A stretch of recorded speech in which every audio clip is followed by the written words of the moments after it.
Welcome to another episode of the Bark Brigade podcast by Doggozila Magazine. So, imagine this for a second. You're just sitting there, right? And your dog steals your absolute favorite sock. Right, the one you're always looking for. Exactly. But they don't hide it. They don't run away to secretly chew it to pieces under the bed or whatever. Instead, they just stand right in the middle of the living room, dead center, tail wagging, staring directly at you, just waiting for you to notice. Oh yeah, we've all been there. Right. So for you listening right now, as the learner in this scenario, you're probably wondering what's going on in their heads. Like, are they just misbehaving? Or, and this is wild to think about, are they executing a highly calculated, biologically hardwired stand-up comedy routine? A routine designed specifically to manipulate your neurochemistry, basically. Yes, and to lower your blood pressure. So today, we're undertaking a deep dive into an absolutely fascinating piece of work from Doggozila Magazine. It's an article titled, "Extra Beautiful Comedians, Do Dogs Have a Sense of Humor?" It's such a brilliant piece, honestly. It really is. We are going to deconstruct the actual mechanics of canine comedy today. We're shifting our perspective from the idea that our dogs are just, accidentally goofy creatures to analyzing the very real possibility that they're deploying premeditated humor. Which is a huge paradigm shift. Totally. We're going to look at the cognitive architecture required for a dog to play a prank, the evolutionary biology behind their physical slapstick, and the actual measurable clinical benefits of shared laughter. I'm so delighted by the idea of dogs being secret stand-up comedians. Well, it is a profound shift in how we view domestic animals, for sure. Because for centuries, the scientific consensus rigidly held that humor and comedic timing were exclusively human traits. Right, because it requires, high-level thinking. Exactly. The thought was that comedy demands complex, abstract reasoning and linguistic nuance. But when we actually analyze the behavioral data and the physiological responses in our dogs, we see that the cognitive machinery required to be funny is undeniably present. Yeah, canine humor isn't just some random misfiring of neurons. It is a highly evolved, sophisticated social tool that they utilize to manage the psychological state of their human pack. Okay, let's unpack this right now. Because when a dog does something funny, are they doing it on purpose, or are we just projecting our own human humor onto them? Yeah. If we're talking about premeditated comedy, I feel like we have to start with the classic canine prank. Keep away? Yes, keep away. The article spends a lot of time breaking down games like fetch and specifically keep away. Every single dog owner knows this routine. They bring the ball back, you reach for it, and they deliberately drop it just an inch out of your reach. Or they clamp down on it. Right. They hold it firmly in their jaw, pull their head back, and give you this incredibly mischievous side eye. But I have to play devil's advocate here. Is this really a sense of humor? Or is it just a broken hunting instinct? That's a fair question to ask. Because it feels like that one friend who dangles the last slice of pizza just out of your reach, right? They know exactly what they're doing. But with a dog, maybe they just have a resource. They don't want to give it up, so they guard it. Well, that is the traditional behaviorist view. But modern cognitive pathology paints a very different picture. What's fascinating here is if we look at the evolutionary divergence between wolves and domesticated dogs. Okay, how so? Well, a hunting instinct is fundamentally about securing and protecting resources for survival, right? If your dog genuinely wanted to secure that tennis ball as a resource, they would employ resource guarding behaviors. Like running away with it. Exactly. They would take it, retreat to an isolated defensible space like under a bed and isolate themselves. But the game of keep away is the exact inverse of that instinct. Because they bring it right to you. Right. By bringing the object into your personal space and dangling it in front of you, they are actively subverting their own instinct to hoard. They do it to solicit engagement. They are basically inviting you into a shared narrative. That makes total sense. But does that require them to actually understand the joke? Are they mapping out my internal psychological state? Or have they just learned over time that doing action A gets reaction B? To answer that, we have to look at what cognitive psychologists refer to as theory of mind. Oh, wow. Okay. Yeah. Theory of mind is the ability to attribute mental states, beliefs, intents, desires, emotions to oneself, and to understand that others have beliefs and desires that are fundamentally different from your own. Wait, hold on. Theory of mind. That is a massive, highly debated claim in animal psychology. I mean, we Mm-mm. barely agree that human toddlers have fully developed theory of mind until they are, what, 3 or 4 years old? That's true, Are yeah. you suggesting my golden retriever is running complex psychological simulations in his head just to keep a tennis ball away from me? I am not suggesting they possess the recursive, abstract theory of mind of a human adult, no. They aren't pondering existential philosophy. Right, obviously. But they absolutely possess a functional, working theory of mind specific to social dynamics. Let's look at the actual mechanics of the prank. Okay, let's break it down. For Keep Away to work as a comedic construct, the dog must understand three distinct things. First, they know that you desire the toy. Yeah. Second, they know that they control the toy. Right. Third, and this is the most important part, they know that if they feign compliance pretending to yield the toy and then abruptly withdraw it, it will create a momentary dissonance between your expectation and reality. Oh my gosh. That dissonance is the punchline. That dissonance is the very definition of a punchline. They are deliberately creating a low-stakes conflict purely for the sake of amusement. They are manipulating the rules of a social interaction specifically to break them playfully. That completely reframes the entire interaction for me. Yeah. So the setup is the offering of the ball. The tension is my hand reaching for it. And the punchline is the sudden withdrawal. Exactly. They're literally engineering tension and release. Precisely.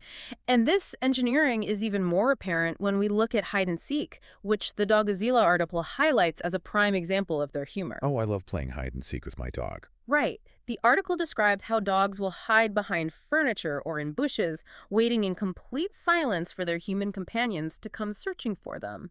Just think about the cognitive load required to execute that game successfully. It's incredibly complex when you really think about it. When my dog hides behind the sofa and I'm walking around loudly saying, "Where did he go?" I can practically hear his tail thumping against the floorboards. He's vibrating with anticipation. Totally. Hmm. But to your point about functional theory of mind, for him to hide effectively, he has to understand that his line of sight is different from my line of sight. Yes. He has to know that just because he can see the living room, I cannot see him behind the sofa. Exactly. They are demonstrating visual perspective taking. They are consciously leveraging an information asymmetry. They know something you don't know. Which is such a high-level concept. It is. The dog is deliberately suspending the interaction to build tension. The silence behind the sofa is the setup. The moment of discovery where you gasp and they explode into a flurry of wagging tails and jumping is the dopamine-fueled release of that tension. It's a flawless comedic structure. It really is. The dog is not acting on instinct here. They're acting as the architect of a shared joyful experience. Okay, so if cognitive teasing and structural tension represent the mental architecture of their comedy, how does that translate into physical slapstick? Ah, the physical comedy. Yeah, because a huge portion of this deep dive relies on how dogs utilize their own anatomy for comedic effect. Here's where it gets really interesting to me. The source details how dogs will strike these incredibly goofy poses. The derp face. Yes, lying flat on their backs, all four legs splayed straight up toward the ceiling, jaws slack with their tongues hanging out sideways, in what everyone on the internet affectionately calls a derp face. It's iconic. It is. And the article even posits that they possess a sense of comedic timing, knowing precisely when to photobomb a family picture or just trip over their own paws to get a laugh. It's like a seasoned slapstick comedian knowing exactly when to walk onto the stage. The comparison to physical slapstick comedians is biologically sound, actually, but we have to examine the evolutionary mechanism at play. What do you mean? Well, when a dog assumes that classic derp posture, the exposed underbelly, the splayed limbs, the loose facial muscles, we are looking at the inversion of an evolutionary survival mechanism. Wait, inversion. Yeah, think about it. In the wild, for a canine or any apex predator to expose its soft ventral region, its stomach and throat, is an act of extreme vulnerability. Oh, right, because they're defenseless. Exactly. It's a biological white flag, typically signaling total submission to a dominant threat.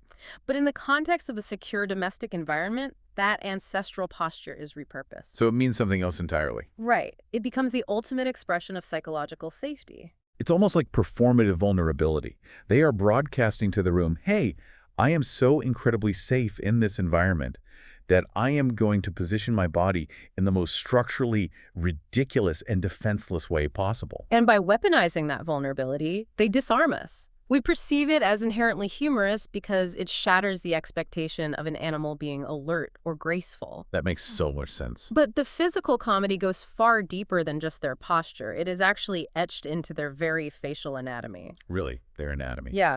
The Doggozila article discusses how dogs don't just have one generic expression. They utilize furrowed brows, dramatic head tilts, and this seamless transition between looking profoundly innocent and deeply mischievous. Yeah, I need to understand the mechanism here. Are you saying they are consciously contorting their faces? Or has their anatomy physically changed over time to allow for these expressions? Both, actually. Did they actually evolve to make funny faces? They absolutely did. Over tens of thousands of years of domestication, humans engaged in selective breeding, often unconsciously, by the way. We just picked the cute ones. Pretty much. We naturally favored, fed, and sheltered the wolves that exhibited neoteny. Neoteny. It's the retention of juvenile traits into adulthood. So we selected for shorter snouts, floppier ears, and larger eyes, but the most staggering anatomical shift occurred in their musculature. In their facial muscle. Yes. Research has identified a specific facial muscle in domesticated dogs called the levator anguli oculi medialis, or the AU101 muscle for short. This muscle is responsible for intensely raising the inner eyebrow. Oh my gosh, the classic puppy dog eyes. Exactly. And here's the kicker. When we examine the facial anatomy of gray wolves, their direct ancestors, this specific muscle is either completely absent or vastly underdeveloped. Shut up. Really? Yes. The wolf's face is designed for communication within a pack, subtle, rigid, structural signaling. The domesticated dog literally evolved a new biomechanical pathway specifically to communicate with and manipulate the emotions of the human species. That is mind-blowing. So when your dog gives you a dramatic, furrowed brow look or executes a perfectly timed head tilt, they are utilizing an anatomical tool built entirely for your benefit. Wow. They have learned through trial and error that specific facial contortions elicit a positive, often laughing response from their human. It is a highly reinforced biobehavioral loop.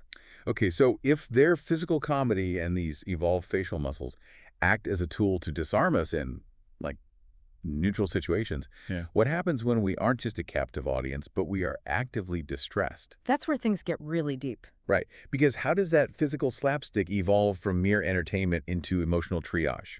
The article suggests dogs have an incredibly precise emotional radar. They really do. It notes that when we are stressed, grieving, or simply having a terrible day, they deploy humor intentionally. They'll nudge us with a wet nose, drop a squeaky toy in our laps, or just physically force their way into our personal space to solicit play. So what does this all mean? Well, this is where we move from observing comedic behavior to observing cross-species empathy. Are they trying to make me laugh, or are they just anxious that I'm acting weird?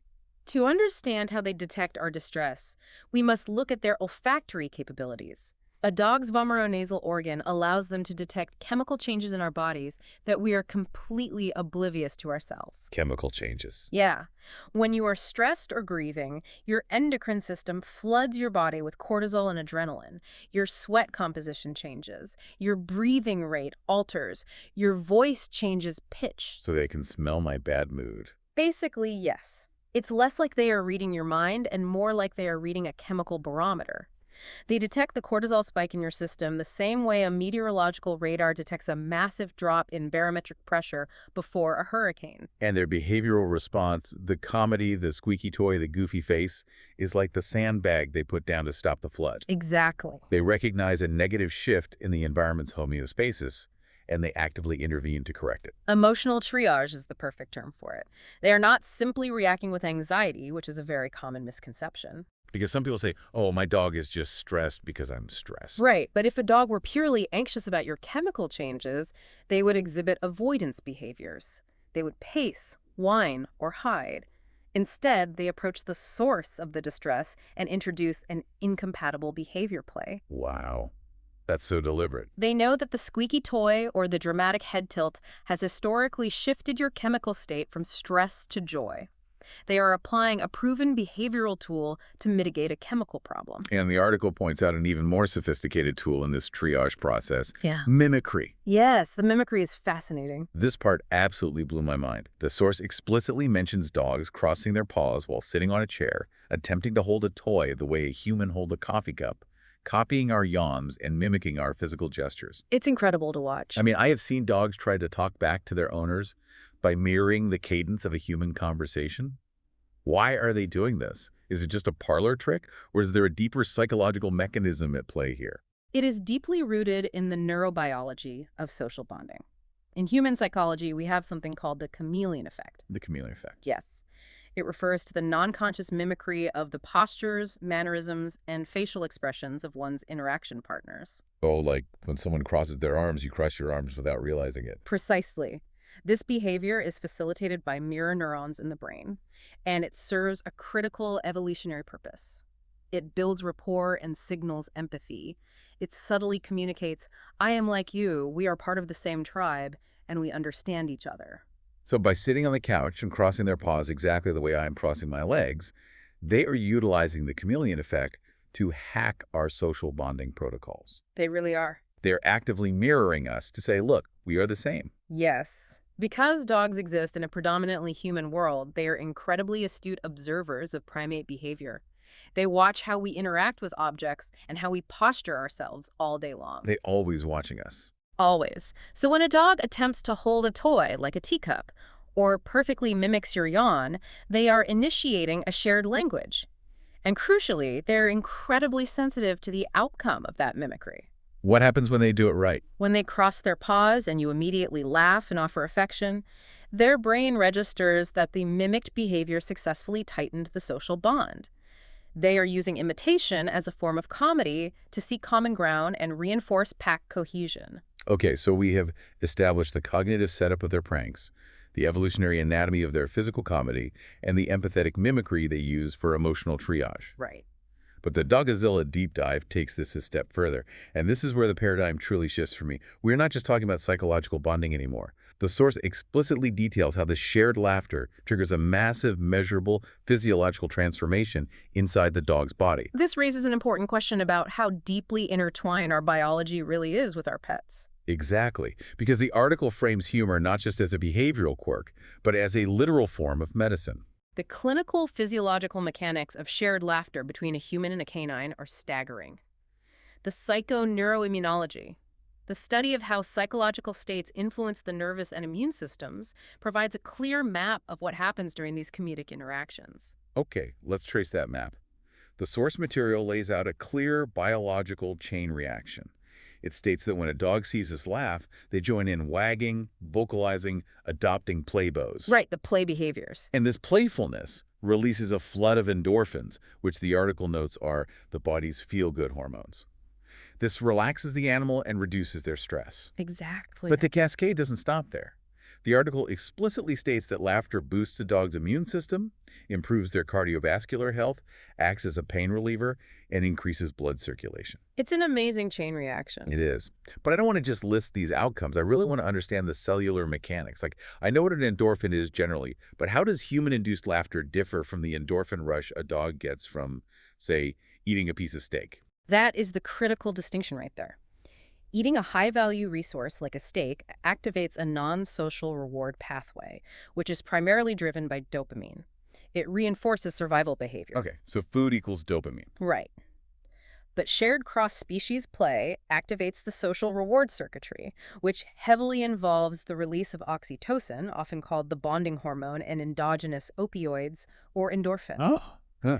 When you laugh at your dog's physical comedy and they respond with a play bow and a wagging tail, their brain releases endorphins that bind directly to mu-opioid receptors. Mu-opioid receptors? Yes, these are the exact same neuroreceptors that drugs like morphine target. Are you serious? So they are receiving an immense, natural, pain-relieving biological reward simply from the act of shared amusement. Correct. And this neurochemical shift immediately alters their autonomic nervous system. Dogs, much like humans, carry a tremendous amount of silent stress. Because they live in our crazy world. Exactly. They are hypervigilant animals living in noisy, unpredictable human environments. This chronic low-grade stress keeps their sympathetic nervous system, the fight-or-flight response, engaged, which means that their bodies are constantly bathed in cortisol. And cortisol is terrible for you long term. It is. Over time, chronic cortisol exposure degrades tissue, raises blood pressure, and suppresses the immune system. So when the dog makes us laugh, and that oxytocin endorphin loop is triggered, it basically acts as a biological override switch. Exactly. The endorphin rush forces the autonomic nervous system to shift from sympathetic dominance to parasympathetic dominance, which is the rest and digest state. Rest and digest. I like that. This shift causes rapid vasodilation. The smooth muscles in the walls of their blood vessels actually relax and widen. This is the precise mechanism behind the article's claim that laughter increases blood circulation. And when the blood vessels widen, the heart doesn't have to work as hard to pump blood throughout the body. Blood pressure drops, heart rate variability improves, and oxygen delivery to the tissues becomes far more efficient. That completely explains the direct link to improved heart health. It's purely mechanical at that point. How does that structural change in circulation actually boost the immune system? Because the immune system is heavily regulated by blood flow and stress hormones. When the dog is in a state of chronic stress, cortisol actively inhibits the production of lymphocytes. Which are the white blood cells. Exactly, the cells crucial for fighting off infection. By using comedy to trigger the parasympathetic nervous system, the dog stops the flow of cortisol. Wow. With the stress hormone removed and blood circulation optimized through vasodilation, the body can freely produce and transport T cells and other immune markers throughout the system. Furthermore, the enhanced blood flow helps efficiently flush metabolic waste and toxins from the muscles and organs. That reframes the entire concept of dog ownership for me. It's like going to a stand-up comedy club is actually a form of cardio and medicine for your dog. That's a great way to put it. The paradigm shift here is that playtime and laughter are not just rewards for good behavior, they are biological necessities. Taking 10 minutes to laugh at your dog rolling around on the floor is the physiological equivalent of administering a cardiovascular medication and an immune booster. It is preventative healthcare. It is preventative healthcare. It's amazing. And this brings us to the importance of the source material itself. Because this isn't just an isolated theory posited on a fringe blog somewhere. No, not at all. The integration of behavioral observation and clinical physiology represents the vanguard of modern veterinary science. And that is deeply reflected in the context provided about Doggozila Magazine. They are really leading the charge on this. They really are. They aren't just publishing cute listicles. The depth of their approach has made them a heavily awarded institution. We are talking about an organization that won Best Online Dog Magazine for 2025 at the Pet Products and Services Awards. Which is a huge deal. Huge. And Dog Care Magazine of the Year for 2025. And Best Healthy Dog Lifestyle Publication for 2026 by LUX Life Magazine. Their content is rigorously vetted by veterinarians and certified dog trainers. It's very high-level content. What strikes me is the holistic nature of the platform built by their editor-in-chief, Helen Thompson. They offer a virtual classroom for dog training, but right alongside lighthearted articles about whether dogs are comedians, they cover incredibly heavy, vital topics. Yeah, they don't shy away from the tough stuff. Not at all. The source mentions their popular dog topics section includes intensive guides like 10 hidden signs of dogs in silent pain and 10 silent dog dementia symptoms. That juxtaposition is the hallmark of comprehensive pet care. Historically, veterinary medicine was strictly compartmentalized. What do you mean? Well, you had the behavioral side, which was relegated to obedience trainers focusing on commands like sit and stay. And then you had the medical side, the veterinarians, who solely looked at pathogens and physical trauma. Right, they never really talk to each other. Exactly. What Doggozila Magazine demonstrates is the necessary synthesis of these fields into a biobehavioral model. They are bridging the gap. It shows the reader that the behavioral quirk isn't separate from the physical health. It is a direct indicator of it. Precisely. If a platform only focuses on clinical pathogenesis, silent pain, joint degradation, dementia pet ownership becomes a heavy burden of constant medical anxiety. You'd just be terrified all the time. Right. Conversely, if a platform only focuses on entertaining videos of dogs making funny faces, owners remain completely ignorant of the underlying biology. By combining the two, a platform educates the owner to view the animal holistically. Which is the gold standard. It is. When you understand that laughter physically lowers a dog's blood pressure, you start to view their attempts at comedy not as a distraction, but as a vital survival mechanism. And conversely, if a dog that frequently engages in physical comedy suddenly stops, the educated owner knows to look for the hidden signs of silent pain or cognitive decline. Exactly. The absence of humor becomes a diagnostic metric. It empowers the human. It elevates the dynamic. We aren't just their owners or their roommates anymore. We are their captive audience, their comedic partners, and their frontline healthcare providers, all functioning simultaneously. The comedy is the medicine, and the play is the diagnostic tool. Beautifully said. So as we bring this deep dive to a close, I want to challenge you, the listener, to change the way you interact with your dog today. When you see them, observe their behavior through this new, highly analytical lens. When they steal a shoe and refuse to give it back, or when they contort their face into an impossible expression, do not just dismiss it as dogs being dogs. Look a little closer. Yeah, look for the architectural setup of the joke. Look for the deliberate subversion of your expectations. Recognize the profound emotional intelligence required for them to actively try and manipulate your mood. And appreciate the invisible biological magic, the rush of endorphins, the vasodilation, the immune support that floods both of your bodies when you finally laugh together. And as you observe this incredible cross-species dynamic tonight, consider this final, lingering thought. We have spent this time analyzing how dogs have repurposed their evolutionary anatomy and behavioral instincts to use humor as a tool to lower their own blood pressure, to self-soothe, and to heal the emotional stress of their human companions. Right? They use comedy to maintain the physical and psychological health of the pack. It forces us to hold up a mirror to our own species and wonder, did human comedy merely evolve as a luxury to entertain us in theaters and comedy clubs? Or was it originally, at the very dawn of our species, a primal, neurochemical survival tool meant to biologically heal the tribe? Oh, well, that is quite the thought to leave on. Thank you for listening, dear Brigadiers, and if you have any questions, visit the source article on Doggozila Magazine at doggozila.com. That was all for this episode, and until the next time, bye to all listeners of the Bark Brigade podcast.